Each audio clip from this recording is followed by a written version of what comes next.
ಕೈಗೆ ತಗೊಳ್ತಾನೆ.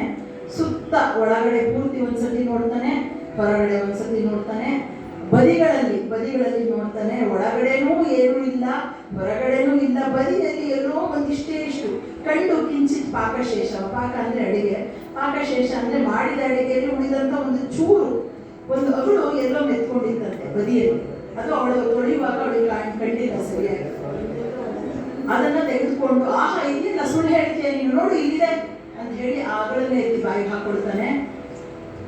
ಬಾಯಿಗೆ ಹಾಕೊಂಡ ತಕ್ಷಣ ಅವನಿಗೆ ತೇಗು ಬಂತಂತೆ. ಪಾಪ ಅವನ ಊಟ ಬಿಟ್ಟು ಬಂದಂಥವ್ನು ಹೊಸ್ತಿದ್ದ.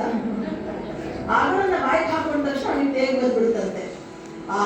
ನನ್ನ ಹೃದಯ ಕ್ಷುಧೆಯನ್ನ ನೀನು ಶಮನ ಮಾಡಿದೆ ಅಂದ್ರೆ ಅವನು ಹೇಳ್ತಾ ಇರೋದು, ಅವನ ಊಟಕ್ಕೆ ಬಂದಿರಲಿಲ್ಲ, ಆರ್ತಳಾಗಿ ಕರೆದಂಥ ಭಕ್ತೆಯಾದಂಥ ದ್ರೌಪದಿಯ ಕರೆಗೋಸ್ಕರ ಬಂದಿದ್ದ. ನನ್ನ ಹೃದಯದಲ್ಲಿದ್ದಂಥ ಪ್ರೀತಿಯನ್ನು ನೀನು ಮುಟ್ಟಿದೆ. ನನ್ನ ಹೃದಯ ಕ್ಷುಧೆ ಅಂದ್ರೆ ಹಸು, ನನ್ನ ಹೃದಯದಲ್ಲಿದ್ದಂತಹ ಭಕ್ತಿ ಭಾವದ ಹಸುವನ್ನು ನೀನು ನೀಗಿಸಿದೆ ಅಮ್ಮ ಅಂತ ಹೇಳಿ ಸಂತುಷ್ಟನಾಗಿ ಆ ಒಂದು ಅಗಳನ್ನ ನುಂಗಿ ಅವನಿಗೆ ತೇಗು ಬರುತ್ತಂತೆ. ಇಷ್ಟು ಹೊತ್ತಿಗೆ ಅಲ್ಲಿ ಯಮುನಾ ತೀರದಲ್ಲಿ ಸ್ನಾನ ಮಾಡ್ತಾ ಇದ್ರಲ್ಲ, ಅವರ ಸ್ಥಿತಿ ಏನಾಗುತ್ತೆ ಅಂತ ಕುಮಾರವ್ಯಾಸ ಹೇಳಿದ್ದಾನೆ, ನೋಡೋಣ. ಅರಸ ಕೇಳು ಈ ಜಯಲಿ ಮನದುಬ್ಬರನ ತನುವಿನ ತಳಿತರಾಮದ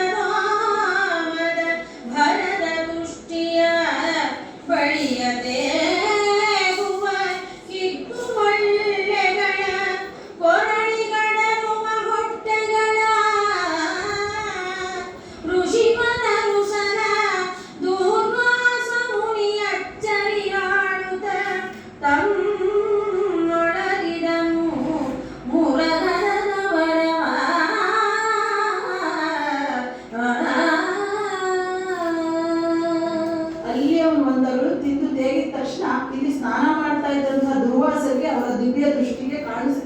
ಅಲ್ಲಿ ಮುರಾಹರ